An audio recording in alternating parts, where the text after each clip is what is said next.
open these up because it's take off. Elmer's glue is not flammable, right? Or we're gonna find out. It's non-toxic. Hello and welcome back to LowLevelBoss.com. I'm Charles and that's Jared.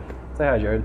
Hi, Jared. Oh, and today we're talking about the movie with the very creative title called Satanic. So what's the movie about, Jared? Satanic. So the movie, it's based off of the premise of, when was it? There was something called the Satanic Panic of like 80s, 90s? Yeah. What's the head of the Satanic Church, guys? Oh, Anton LaVey. Yeah. He's not the head anymore. It's now Peter Gilmore. Yeah, but Peter Gilmore, is that his name? He started it, and he's referenced. The very first thing is they show black and white footage of old Satanists. Of their rituals. And I think it's a wedding. Yeah. Okay, like the most harmless thing. I know, right? But it's playing off of that era of, oh my God, Satan is in everything. You had it with Marilyn Manson. Charles Manson? No, the musician too. Oh, but I didn't know that they. Yeah, people would protest his stuff. Oh, I mean, saying of he's course, demonic and yeah, stuff right. Like that. I thought you were talking because they bring in Charles Manson later, and I didn't really get why. Yeah, because they were a cult. It's a story of these kids. They're going to Coachella, but two of them are like, they're gothic, very gothic, stereotypically almost sometimes. Yeah. I mean, they're pretty okay, and they want to go on the tour of killers and cultists and satanic people and stuff like that. In Los Angeles. In Los Angeles specifically, yeah. And one of the things was, I think it was one of the Manson households or something. I don't know, because they talk about how there was somebody killed there. It was the house of a family he killed. Oh, okay. Yeah, because they went the path that he went, sneaking up through the back and stuff. And one of the things that they did was they rented a room where a famous lady, or not, maybe she wasn't famous beforehand, but she killed herself in the name of Satan. Apparently, she was actually a member of the LaVeyan Satanist Church. Oh, yeah. I don't know how truthful any of that part is. Yeah, that could have been made up out the ass, because they try to recapture that satanic panic, but they're doing it in the way that it was done before, with misinformation and all that stuff. But then they get the room that she apparently kills herself in, yeah. And so they're like, oh yeah, they're partying. And they meet up with this satanic guy, and he kind of just like pissed them off, and they saw something that shouldn't have in his back room with another guy. So they're like, oh, let's follow him. Let's get the real experience. Because this guy's got like a upward or upside down cross on his back of his head, and he's completely bald. And so they tail the guy back to this, in the woods, like in the Los Angeles hills or something like that. And they see that he's starting like a cult. Like they see all these people in robes. It's very stereotypical. They even make fun of that. And I'm like, throughout this movie, they make fun of the elements as being tropes and stereotypical, except those are the elements in the movie. Right, So it's like almost like they're commenting on the movie, but it's not done in an intelligent way. It just feels like... Right, it's like they keep bringing up the LaVeyan Church of Satan, but at the same time, they're talking about things that the Church of Satan has nothing to do with, like, animal... Oh, wait. They didn't talk about animal sacrifice, but that kind of stuff, like actually believing in a Satan and worshiping him, which... Yeah, well, because they get into that, but then also just like the Satanists had just black robes, and they're like, oh, black robes, how original. Right, yeah. Okay, then you should have did something else for your movie, because now I'm thinking about it in the terms of the movie, like, yeah, it's unoriginal, why is it in your movie? There's no satirical... So, I guess they were trying to be self-aware, but... I think so. I think the whole point was this movie was supposed to be self-aware of the whole panic thing and try to replicate it in a fun way, but it just comes off as, like, unintelligent. And so they end up seeing this ritual, and this girl comes out, and they're like, oh, it's a sacrifice thing. And then she takes off her clothes, and I'm like, oh my God. And then the guy puts a knife to her throat, and then one of the girls is like, no, don't. And that girl runs away. That was going to be sacrificed and stuff. And so they run away. The guy drops his phone, and so like, oh, we got to go back to get it. Right. But the next morning they get a phone call, and so you think, oh, the Satanists got it, and they're going to track them down and kill them. No, it's just some girl, and they meet up with the girl. Well, the girl that was going to be sacrificed, oh, yes, apparently. Yeah, and they were talking to her, and she was like, oh no, they were just kicking me out. Right. Because I wouldn't follow their ways. She was being excommunicated. Yeah, because she wouldn't follow their ways, so they assumed, oh, it was probably something very sexual and abusive towards this lady. Right. And they see that she's a very weird person, so maybe she's kind of messed up, and they want to try to help her out. And they end up taking her back to the hotel room where the lady killed herself previously. So, wait, we're getting the spoiler territory. Yeah, at this point is where we can get to spoilers, because it's where the story fully goes. The problem being, everything we said before should have been like just the setup for a movie. Mm-hmm. That was half of the movie. Because that was when I checked the timeline, the time code. and that was half the movie. Because I'm like, this movie's gone on way too long. What is this? And so nothing really happens during the first half of the movie. No, not really. So do you want to say your review for people that might want to see this? Should they see it? Should they not? I kind of want to save that to the end because I don't want to explain it. Okay, so there is something that they maybe should see, but you don't want to explain that? Well, it's more of something that you might be surprised by. Okay, click this for the end if you just don't want to hear the story, but you're gonna spoil it in a way. So no, at the end, it won't be spoilers anymore. Okay, fuck it. This is a mystery to me. So if you don't want to hear story spoilers, you're gonna bring this up at the end. So you click this to hit that. My recommendation is it's kind of boring, but wait to his because I don't know what the fuck. I don't know what you're trying to get at. Okay, so from now on, full spoilers. Everything we're gonna talk about until the end part. Right. At this point, when they bring her into the room, she instantly recognizes the room as this is where the person killed herself. Oh, this is a doorway. I like you guys. You guys are understanding. I want to bring you in. I want to show you him. She keeps talking about him. Right, yeah. Kind of referencing like the devil or the one true God. Right, So yeah. it's like... She even says that. Well, no, the Christian guy says, I believe in the one true God. Then she says, so do I. But obviously, because there's 4 other characters. There's the main female character. She's the lady from Modern Family. Modern Family. She looks really young. She plays a really bland character. Yeah, her character is actually pretty just... She's just there to be the... What do you call it? Pretty much the most one in trouble. Like the one that... She's the protagonist. protagonist. You feel like the other ones kind of deserve it because they're going for it. She's just caught in the middle. She's the protagonist, basically. Right, You want to feel for her, but it doesn't work out. I mean, all 4 are technically protagonists, but yeah, exactly. And then her boyfriend, who seems like a nice guy, he's a jock, so he comes off as a bit kind of douchey, but ultimately seems kind of like the nice guy, and he wears a cross, so it's implied that he's very religious and stuff like that. And then they have the couple that they're with, and they're the gothic couple. They're the ones that have been pushing for the satanic tour of LA, basically. Right. So you notice this at that point, because then they bring on that crazy girl into the room, and then she draws a pentagon, and she numbers it 1, 2, 3, 4, 5. Pentagon.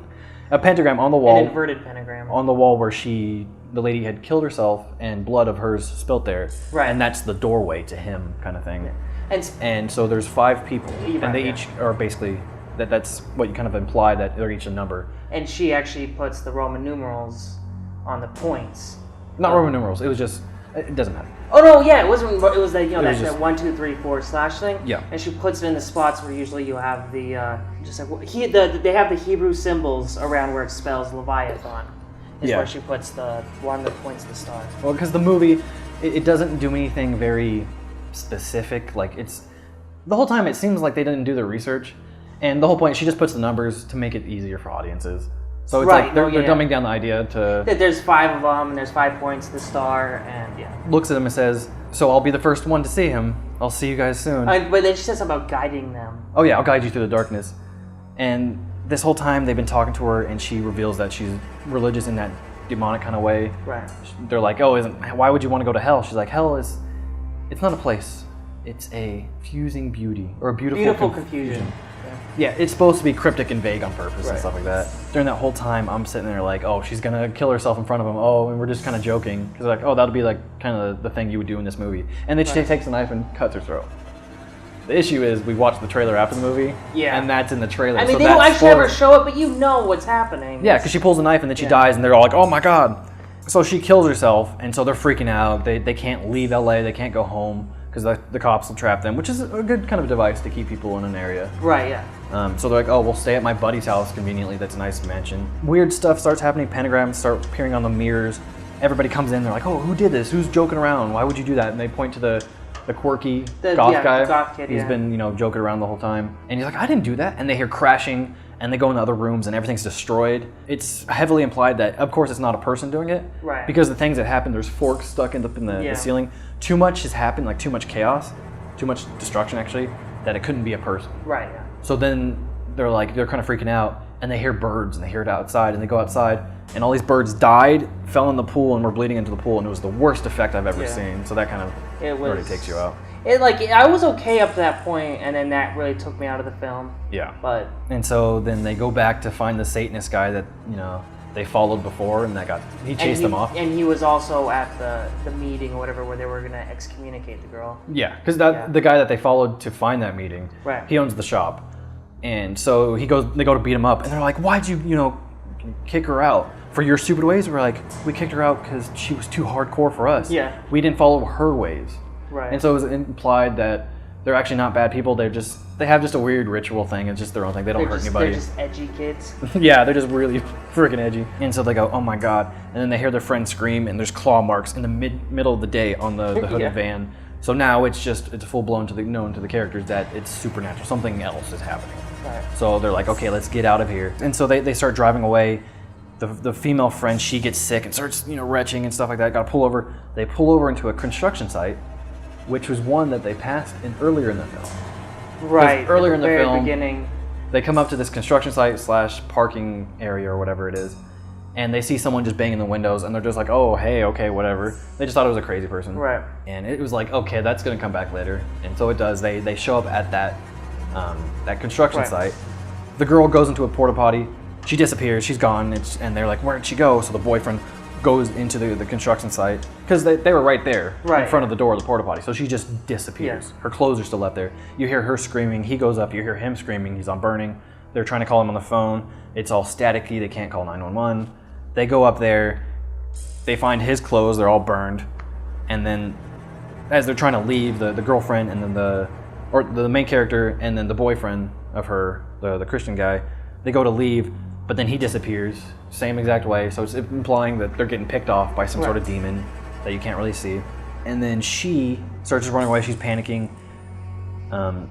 She runs to a window to call for help, and she sees a van, and she sees that it's them, and she's like, turn away, go back.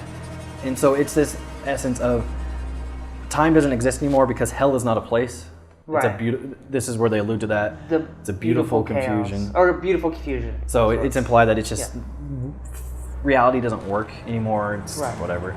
I understand that they didn't want to set it up too much because you don't want to sit there and hold somebody's hand. Right, yeah. And so now we're coming up on the very end. You can tell she's running away, and then they do something really cool, which I wish they did before, but I understand that's super extremely low budget movie. She turns a corner, and then she's just in a different place, and it's just a walled off room with claw marks, and she hears her friend screaming, and then she can see her dead friend up on the roof and stuff like that. Although the goth boyfriend I could never tell. Do you see her face or something? Because I couldn't tell. I just saw a blob. I never actually understood what you were saying. Shows her face a little bit, and you see her hair. Because I never saw it. I just saw a blob, and I didn't know what it was supposed to be. Yeah. I guess it was her because she said, "Can you help me?" And so she turns around, and her boyfriend's in there. And this was a really cool trick because she has her camera phone. That's the only light she has. And she goes to stumble at him, and she kind of goes like this and brings her light back up, and he's gone. It was done pretty cool. Like, that was the coolest moment of the movie. It had actually some really cool moments. Yeah. But you did, because right before that, like you said, she was running out, and she sees the open door, right? And then it slams shut. Oh, okay. And then there's like clawing sounds and like a growling. And then when she turns around, all of a sudden there's a wall there. And at that point, you see that she's like in this room with no doors, and that's when she sees her boyfriend. And so it's got some cool imagery. The set looked a little fake to me, so that kind of drew me out. But I'll get by that. And then I'm like, oh, what's going to happen? Is it going to cut to black? And as soon as I said that, the movie cuts to black, and I'm like, oh god. And you hear gory sounds like she's being cut up or something. Yeah, you hear like actual like. And so I'm thinking that's gonna be the art house kind of thing, right? Where she just dies off screen. Yeah. But no, it comes back and you see her face and it's sewn up because when she was in the shop earlier, she saw a doll with sewn up mouth. Right. It has no other connection to anything else. No. Yeah. That's the only setup. I think it's supposed to imply that she can't scream, she can't show anything. And she looks down and her arms are gone. Cut off at the elbows. So she's just sitting there. She can't do anything. I guess that's what's supposed to be hell. Is like you're experiencing it. You can't do anything about it. And her phone gets picked up by these long fingers, and it has the light shined at her. And she's like, no.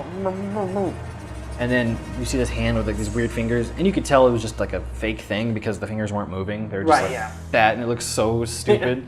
And it goes to brush her face, and then it cuts to black, and it ends. Not really a payoff. Right. I mean, I will say it does escalate at the end. It gets a little bit better. It gets a little. The one big problem is that everything happens off camera. Other than her kind of being tormented in that room, there was barely anything. Everything is on. You hear someone screaming off the distance. Yeah, exactly. They just disappear. Like the guy, he gets burned, and you just hear him, I'm burning, and they find his burned clothes. Yeah.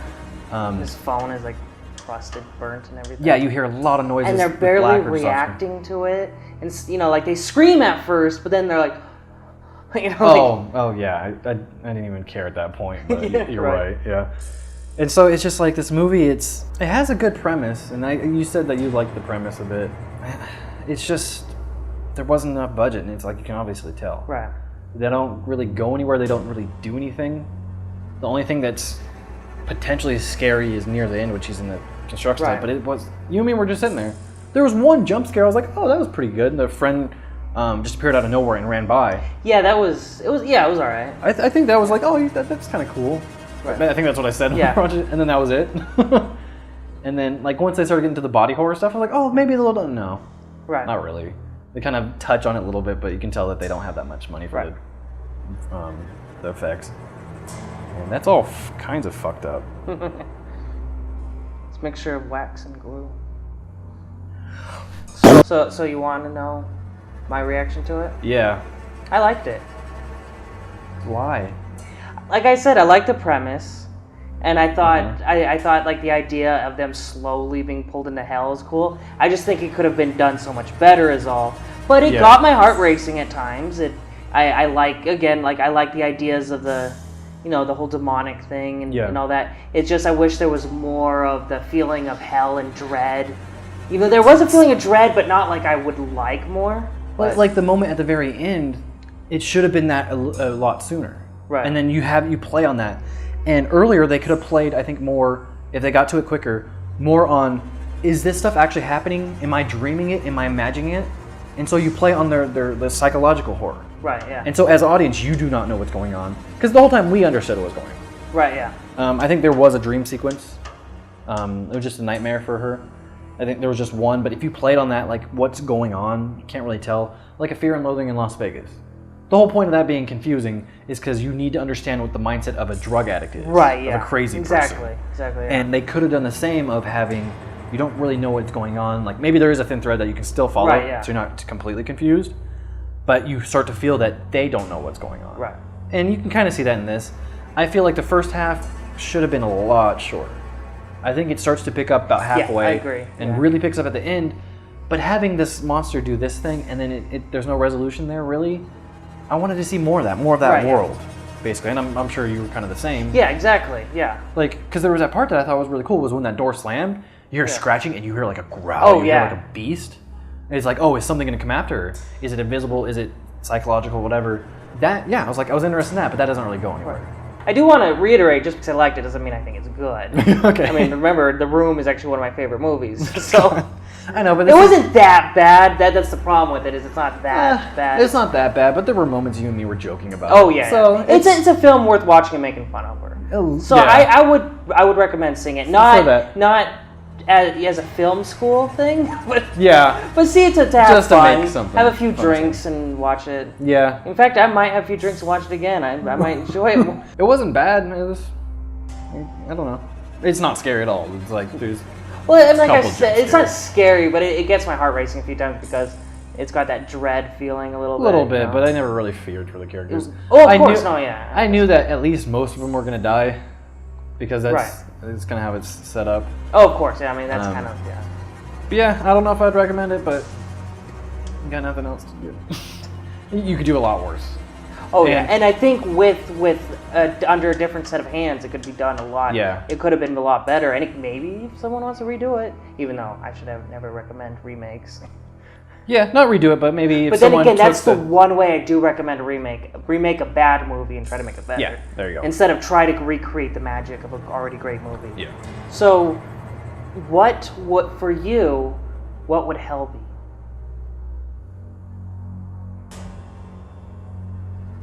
I have, sometimes when I'm asleep, I don't always wake up to go to the bathroom, and then in my sleep, I have to go, and then I'm at the urinal, and I think I'm going, even though in real life I'm not, and I never feel relief. I think that's what hell is. Just eternal having to take a piss. Actually, I think I figured out what my hell is. What? This. Well, my foot has fallen asleep, so that is not hell. So when we did this earlier, did we get a message? What did it say anything?